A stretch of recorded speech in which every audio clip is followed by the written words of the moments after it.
마음으로 선거에 임하고 있습니다. 예, 좀 전에 송영길 후보와 관련해서 이제 언급을 해주셨는데 송영길 후보 정치인으로서 그다음에 서울시장 후보로서의 어떤 장단점을 평가해 주신다면 뭐라고 말씀해 주실지 그 부분하고요. 예. 그리고 송영길 후보가 민주당 전 대표 아니었습니까?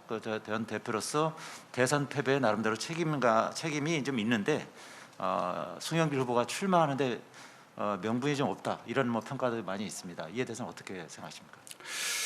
예, 출마의 명분이 있다 없다를 상대 후보가 이야기하는 건 전 도리가 아니라고 생각합니다. 어떤 경위를 거쳤건 또 어떤 마음가짐으로 출마를 했건 일단 동등한 후보로 등장한 이상 그 부분에 대해서 평가는 저는 유보하는 것이 맞다고 생각합니다. 그게 상대방 후보에 대한 예의라고 생각하고요. 다만 경쟁 후보로서 장단점은 비교하겠습니다.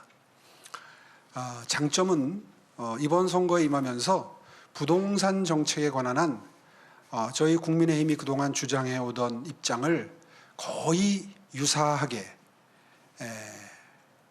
정립을 하신 것 같습니다. 실제로 본인은 민주당 대표를 할 때도 그렇고 그전에도 그렇고 부동산 정책에 대해서 국민의힘의 입장이 또 오세훈 시장의 입장이 당시 오세훈 시장의 입장이 옳다고 생각했다라는 스탠스인 건 분명한 사실이고요. 그 점은 굉장히 제가 높이 평가합니다. 상황 파악을 제대로 하신 걸로 보이고요.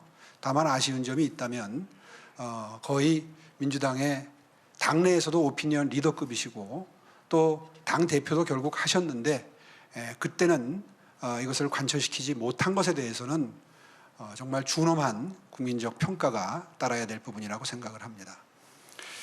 단점이 있다면 후보로서 이런 말씀까지는 제가 드릴 자격이 있다고 생각합니다. 그분은 국회의원을 5선 하셨고 그리고 인천시장으로서 4년 동안 인천시를 경영하셨습니다. 물론 잘한 부분도 있으시겠죠. 그러나 세상의 객관적인 평가는 그렇게 썩 인천시정을 성공적으로 이끈 시장으로 평가하고 있는 것 같지는 않습니다. 여러 언론이 또 기관이 평가하는 시스템들이 있는데요. 그걸 제가 쭉 서치를 해봤습니다. 일을 잘했다, 상위 그룹의 평가가 됐다 하는 평가는 저는 발견을 못했습니다. 거의 대부분 중하위권으로 평가가 되고 있으셨더라고요. 임기 말에 이를수록 점점 더 평가가 좋아지지는 않았었습니다. 첫째는. 두 번째는 세 가지 정도를 볼 수가 있는데요. 첫째는 그분 임기 중에 빚이 많이 늘었습니다. 인천시가. 본인은 전임 시장이 송도 개발을 하느라고 늘려놓은 빚을 갚느라고 굉장히 노력을 했다. 이런 변명을 하십니다. 근데 제가 심층적으로 들여다보니까 그 변명은 논리적이지도 않고 사리에 맞지도 않는 변명입니다. 왜냐하면 전임 시장께서 송도 개발에 많이 투자한 건 맞아요. 그런데 그것을 비판하면서 시장이 되셨습니다. 심지어는 전임 시장을 송도 이장이다. 송도밖에 모른다. 인천시는 관심이 없다. 그래서 빚을 많이 늘렸다. 이러면서 부채를 들고 다니면서 이렇게 부채질을 하는 걸 선거운동을 하시면서 어떻게 보면 좀 조롱을 하신 거죠. 그렇게 해서 시장이 되셨으면 빚을 갚는데 총력을 기울이셔야지 옳지. 그렇지 않습니까? 빚이 오히려 늘었다. 9조에서 13조 정도까지 늘었다.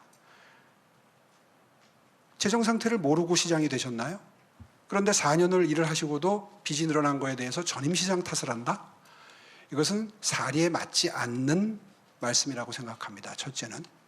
두 번째는 인천시장을 하면서 무슨 국제기구를 유치했다 이런 말씀을 많이 하십니다. 국제학교를 유치했다.